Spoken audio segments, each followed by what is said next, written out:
Hello, Glynn from Monkey Blood Design here. This is first time I've done one of these setups. This camera here is pretty crap. So it's a bit small. This camera here is a 1920 1080, so it should be enough for what I'm going to do.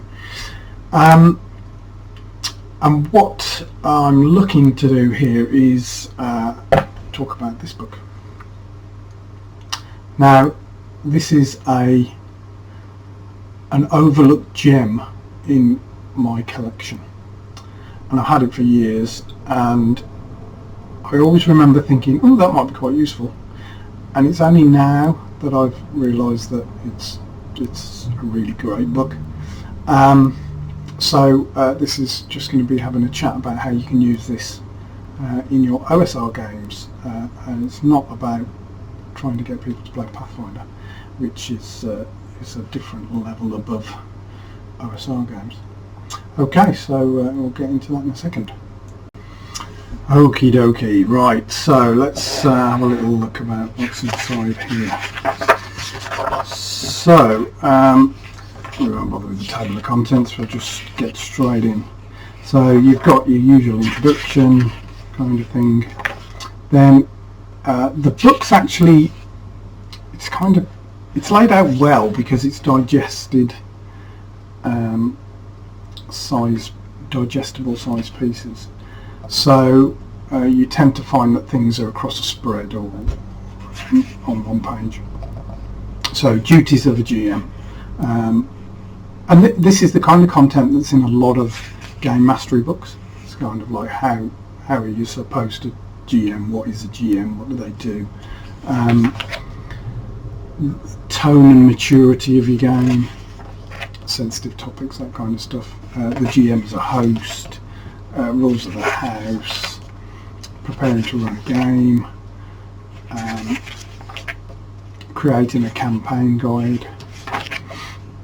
So that chapter 1 is a lot of common advice that you'll find.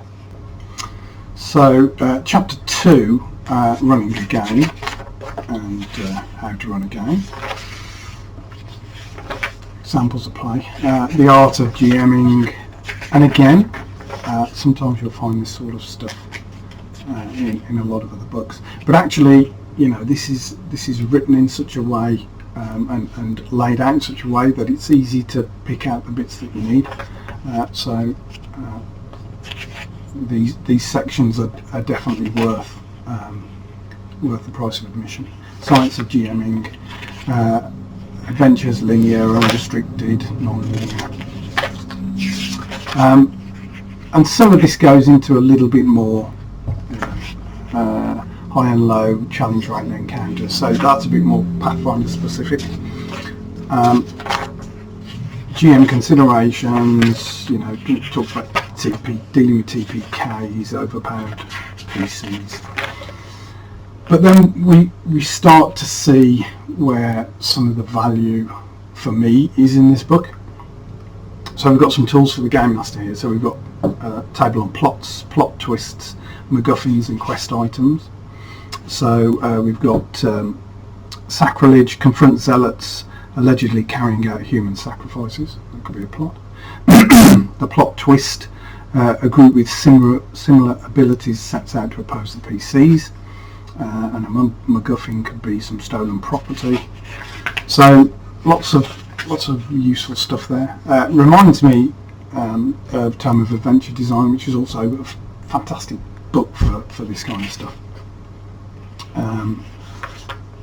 And then we get onto cultural titles for different cultures, Byzantine, Chinese, Middle Eastern, just to help give you some flavour. And then a section on every word, words every GM should know. There's something here I've had to look up because there's no way a GM knows all those words. I can assure you. Anyway, right, playing characters. So it talks a bit about character creation, and new players, and the party, you know. again, some common stuff. And these are types of characters here as well, types of players almost.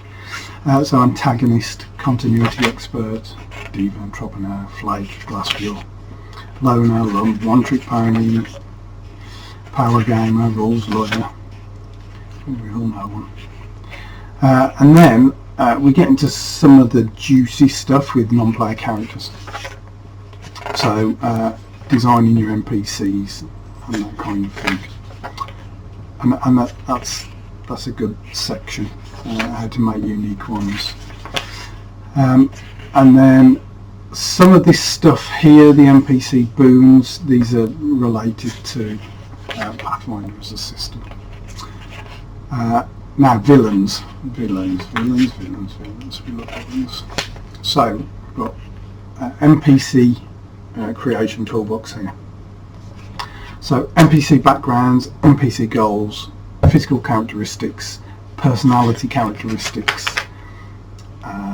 NPC occupations, you know, jailer, fowler, busker, roofer, soldier, soothsayer, NPC secrets, NPC rewards for heroic deeds, and a random adventuring party name generator. Every single book, I guess, should have one of those. Brilliant. Roll on the first and third columns to create a suitable name, making additional rolls on any combination or other columns as desired. So the Ascendant Griffins and Gibbeters. Okay, so rewards. Talks about the role of rewards in games and magic items and things like that. I seem to remember this gets stuck into the actual magic items, and some of these they'll be familiar even in OSR games. Everybody knows what a +2 shield is. Special materials, Darkwood, Dragonhide, Mithril, different armours. But yeah, so some of these are, you know, energy resistance and spell resistance 17. So these are Pathfinder-esque, but still some good useful stuff to look through. And then creating the world. So this section here is the bit that really made the book for me. So talks a bit about world building and detailing the world, the geography of it, cultural considerations, and then some information on different societies. So you've got information about your primitive societies, questions about your primitive society. And these kind of things remind me of Jeff Rint's 20 questions kind of thing.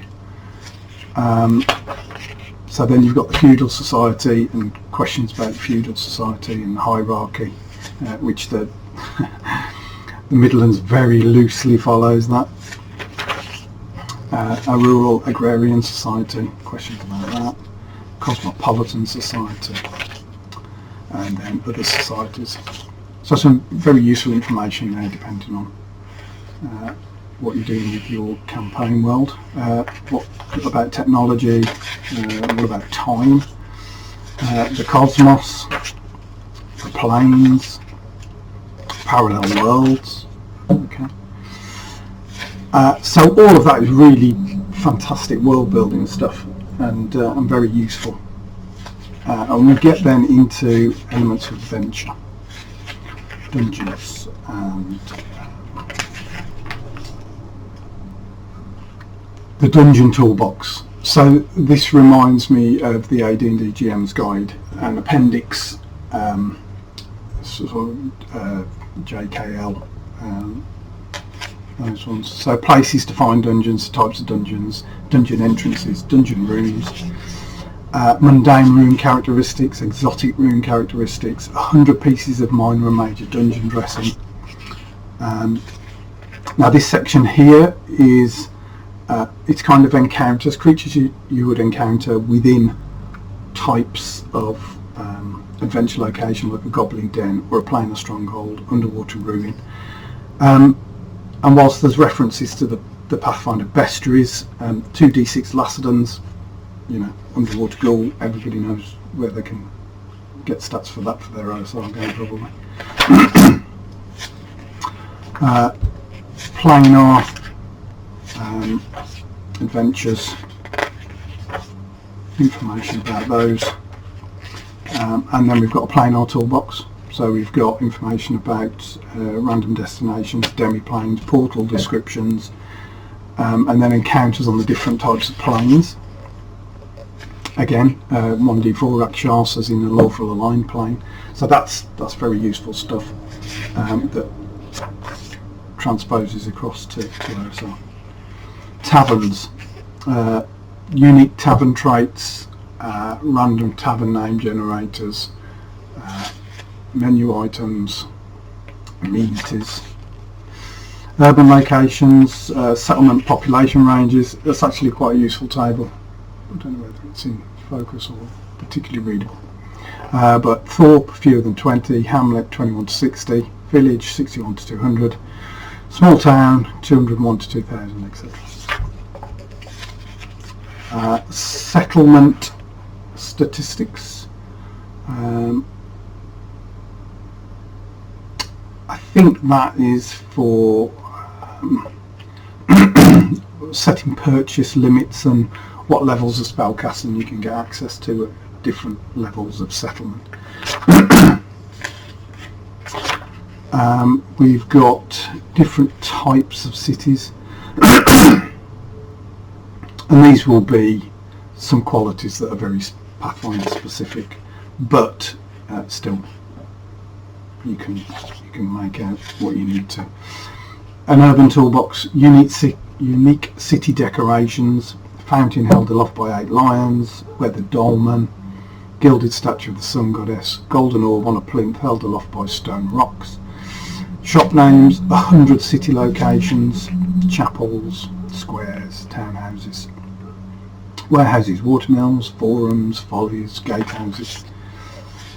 Again, locations, random encounters in those locations. Water, lots of water toolboxes, undiscovered islands, pieces of interesting flotsam, ghost ships and shipwrecks, sailors and boatmen, types of boats and ships, captains and ships, and then we're into the wilderness. Things found on the roadside, types of weather, scenic spots, terrain types, and encounter tables again. And then there's some advanced topics, customising your game, chases, disasters, drugs and addiction, fortune telling, gambling and games of chance, haunts, hazards. Again, puzzles and riddles. So these are going to have some specific Pathfinder-esque stuff in, but lots of juice to take out from the game, to squeeze out. And then there's an NPC gallery. And actually, although this is Pathfinder, you know, kudos to Paizo for putting this section in. So some pre-generated NPC statistics. So a pilgrim would be a level 5 commoner. Challenge rating 3, tell you what page to find some stats on. Which are next. So adventurers, battle mages, monster hunter, tomb raiders. Brigands, so basically you get a type of character, a low level, challenge rating, mid level, and then a high level. So you've got City Watch. So as an example, City Watch, let's see if I can get this in focus. It's supposed to be set to autofocus, but it doesn't. So, find out some more about that. Let's see what happens if I do that.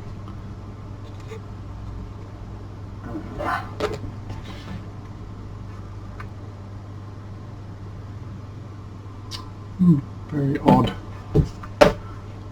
I'll worry about that another day. So again, City Watch, Colosseum, Criminals, Criminals 2, Crusaders, Dungeons, Entertainers.